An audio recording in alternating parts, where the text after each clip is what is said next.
मित्रांनो, कालच्या व्हिडिओमध्ये आपण ऐकले की माझ्या नवऱ्याने दुसरी बायको करून आणली होती, पण त्याने दुसरी बायको का केली हे आपण आजच्या व्हिडिओमध्ये बघूया. माहित नाही, मला कविताच्या कोणत्याच बोलण्यावर विश्वास बसत नव्हता. असे वाटत होते की ती सरळ सरळ खोटं बोलत होती. शेवटी एक दिवस असे काय झाले की त्यानंतर मी पूर्णपणे कविताच्या विरोधात गेलो. ही गोष्ट खरी आहे की मी कवितावर खूप प्रेम करत होतो, पण तिने जे काही माझ्यासोबत केले, कदाचित कोणतीच बायको आपल्या नवऱ्यासोबत असं करत नसेल.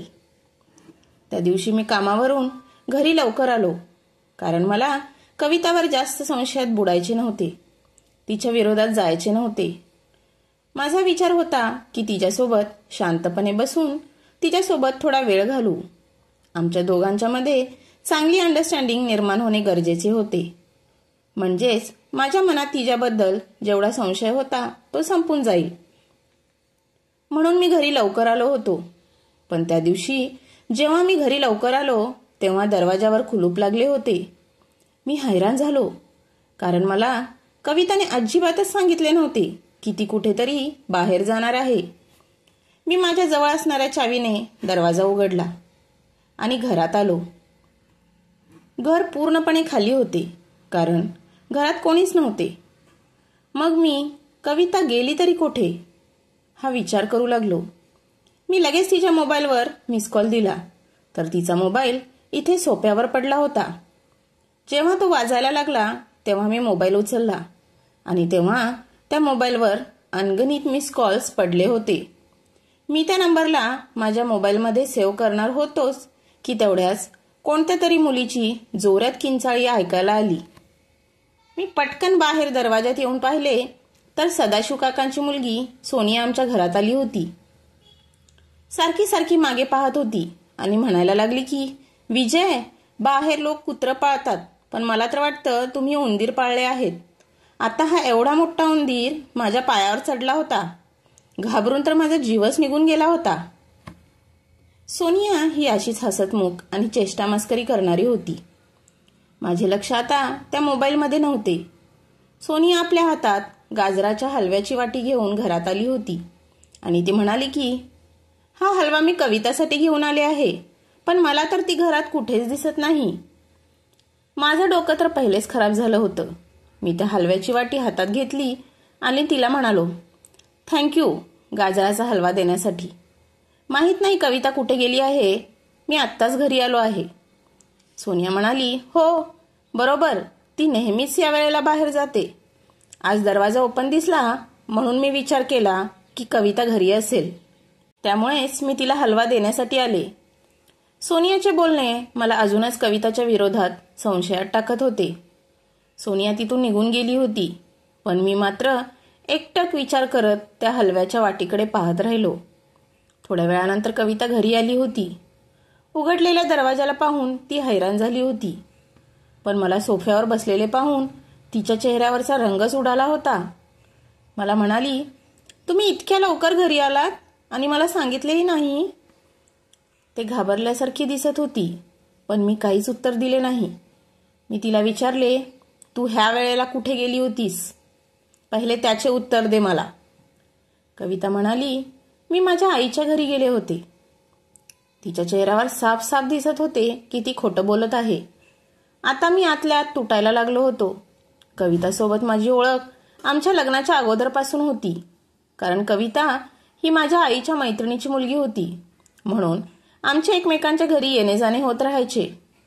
पण मला माहीत नव्हते की कविता इतकी चारित्रहीन मुलगी असू शकते, आपल्या नवऱ्याला धोका देऊ शकते.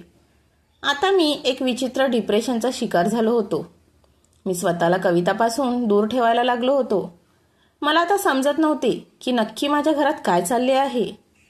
मी कविताला कोणत्याच गोष्टीची कमी पडू दिली नव्हती. तिला हवे ते मी खरेदी करून आणून देत होतो आणि मी सुद्धा रंगारूपाने दिसायला चांगलाच होतो. हाच विचार करून माझी तब्येत आता बिघडू लागली होती. त्या दिवशी तर मला खूप ताप आला होता, पण कविताला माझी थोडी सुद्धा काळजी नव्हती. ती पूर्णपणे काहीच माहिती नसल्यासारखं दाखवत होती. मी स्वतःच तापेची गोळी घेतली आणि ऑफिसला निघून गेलो. मी ऑफिसला येऊन थोडा वेळ झाला होता की माझ्या मोबाईलवर नोटिफिकेशन टोन वाजली. जेव्हा मी माझा मोबाईल पाहिला तेव्हा व्हॉट्सअपवर काही फोटोज आले होते. मी ते फोटोज पाहिले. माझ्या डोक्यावर आभाळच कोसळले.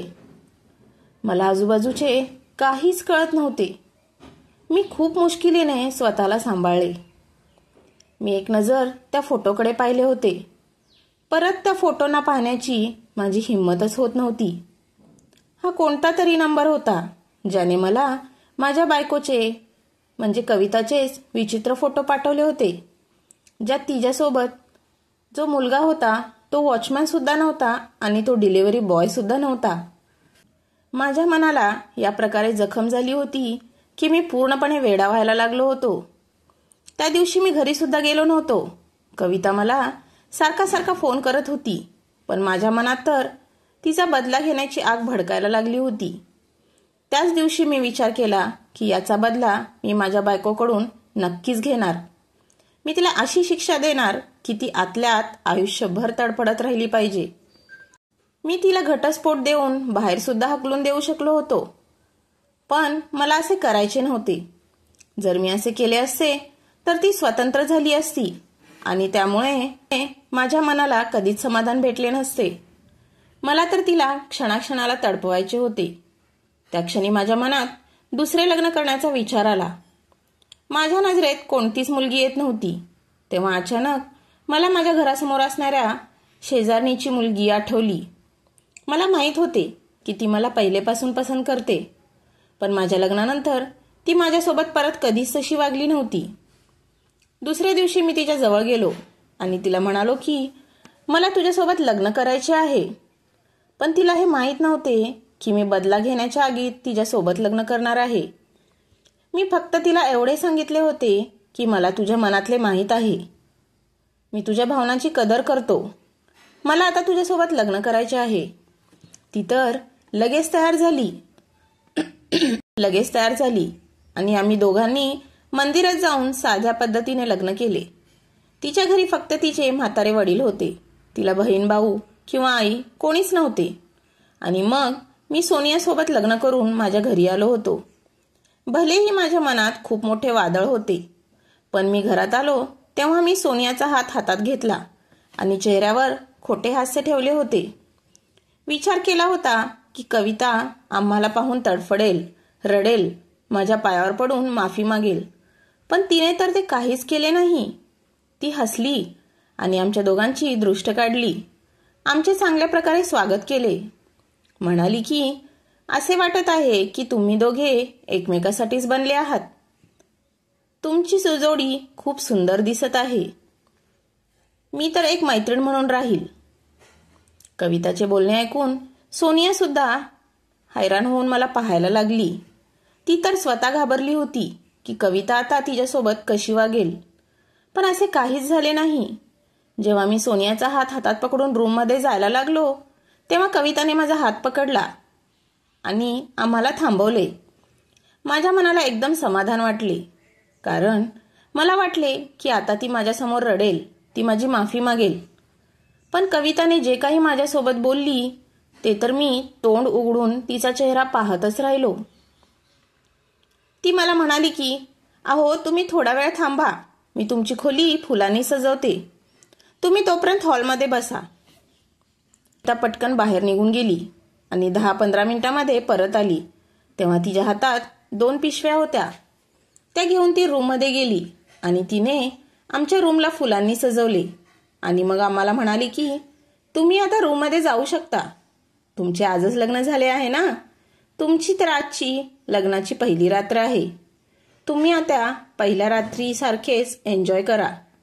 मी तिच्या चेहऱ्यावर हे शोधण्याचा प्रयत्न करत होतो की ती हे सगळं देखावा करत होती की खरंच ती खुश होती.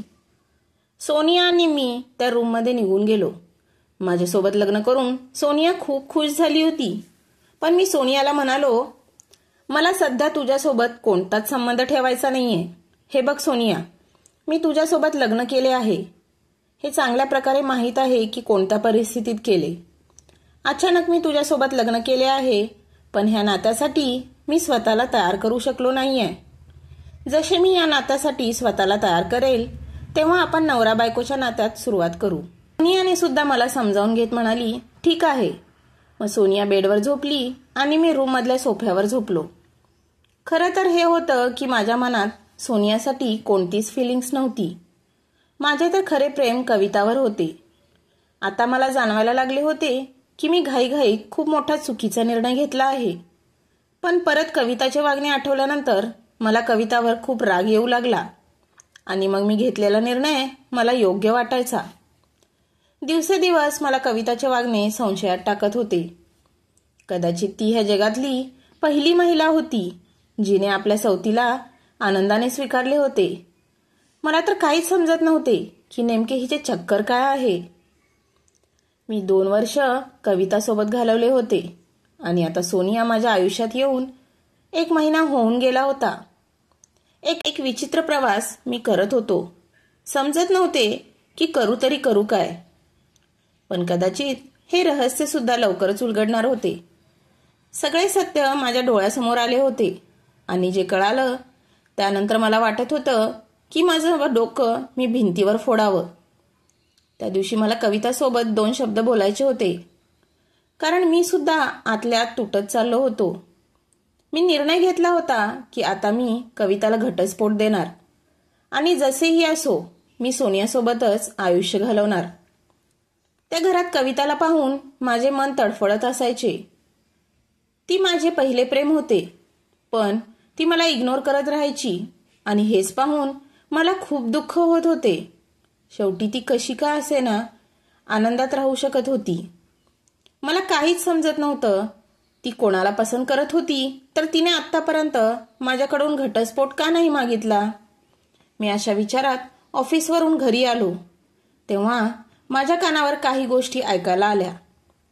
मी तिथेच थांबलो. मला रूममधून कविता आणि सोनियाच्या बोलणे ऐकायला येत होते. सोनियाचा मोठा आवाज हॉलमध्ये सुद्धा येत होता. ती म्हणत होती, तू ऍक्टिंग तर खूप छान केलीस ग. तुला तर बक्षीस भेटायला पाहिजे. शपथ, तुला तर त्याचा अवॉर्डच मिळाला पाहिजे. किती भारी ऍक्टिंग केली आहेस. शेवटी तू मला आणि विजयला एकत्र आणलेच. पण कविता तिच्यासमोर रडत होती.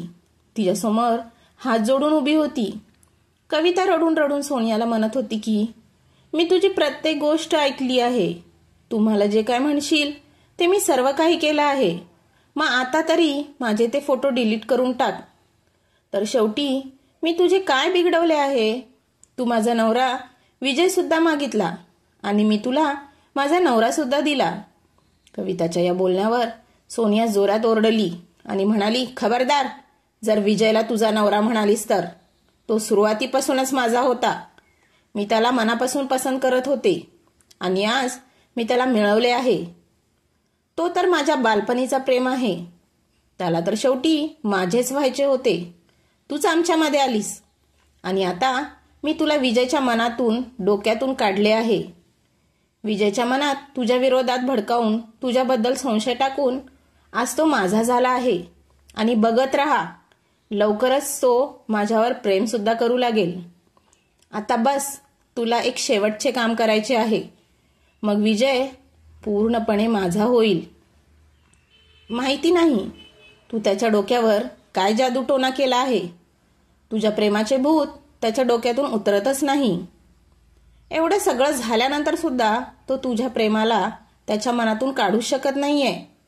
अजूनपर्यंत त्याने मला बायको होण्याचा हक्क दिला नाही. मी रात्रभर त्याच्या प्रेमासाठी तडफडत असते. तो माझ्या जवळ सुद्धा येत नाही.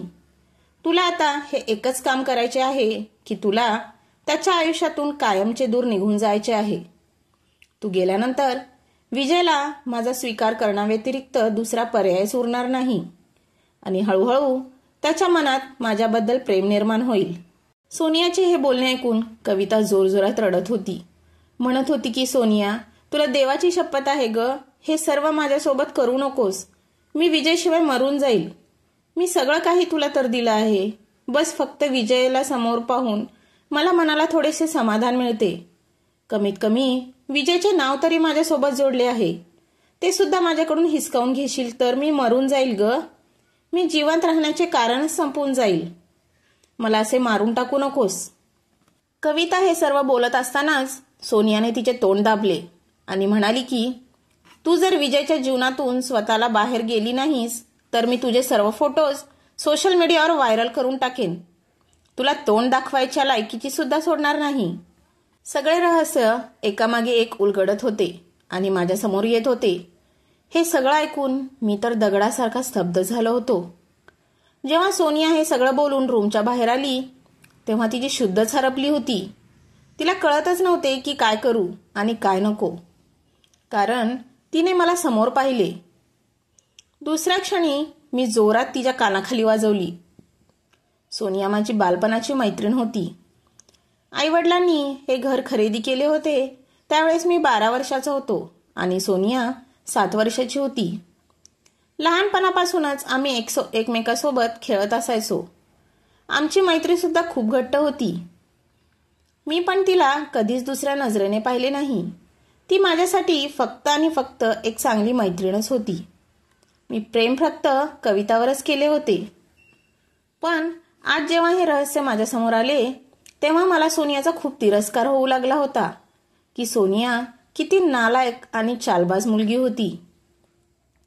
माझा संसार तिने मोडला होता. माझे घर तिने बर्बाद केले होते. त्याचवेळी मी सोनियाला धक्के देऊन घराच्या बाहेर हकलावून दिले आणि मी तिच्या विरोधात एक चांगली केस उभी केली. तिने माझ्या बायकोच्या फोटोंना एडिट केले होते ज्याच्यात काहीच सत्यता नव्हती. 1 आठवड्यानंतर मी सोनियाला घटस्फोटचे पेपर साईन करून दिले. कविताने हे सर्व पाहिले. ती माझ्याजवळ येऊन रडायला लागली. आज पहिल्यांदा तिचे सगळे रहस्य माझ्यासमोर सांगून ती रडत होती. मी सुद्धा तिच्यापासून लांब उभा होतो. माझ्या डोळ्यात सुद्धा अश्रू आले होते की मी माझ्या बायकोला कविताच्या मजबुरीला का समजू शकलो नाही, तिच्यावर का विश्वास ठेवू शकलो नाही. काश जर मी तिला विचारू शकलो असतो तर, तिला वेळ देऊ शकलो असतो तर कदाचित आज हे सर्व झाले नसते. सोनियासारखी भोळी भाबडी दिसणारी मुलगी कशा प्रकारे आमच्या आयुष्यात येऊन आमचे जीवन बर्बाद केले होते. काही दिवसानंतर मी ते घर सोडले आणि वेगळ्या ठिकाणी घर घेऊन कवितासोबत राहू लागलो. मी माझ्या कवितासोबत खूप खुश आहे आणि या घरामध्ये येऊन आम्हाला एक खुशखबरी सुद्धा मिळाली होती की आम्ही दोघे आई बाबा झालो आहोत. तर मित्रांनो, हा व्हिडिओ तुम्हाला कसा वाटला ते कमेंट बॉक्समध्ये जरूर सांगा. चॅनलवर नवीन असाल तर सबस्क्राईब करा. व्हिडिओ पाहिल्याबद्दल धन्यवाद.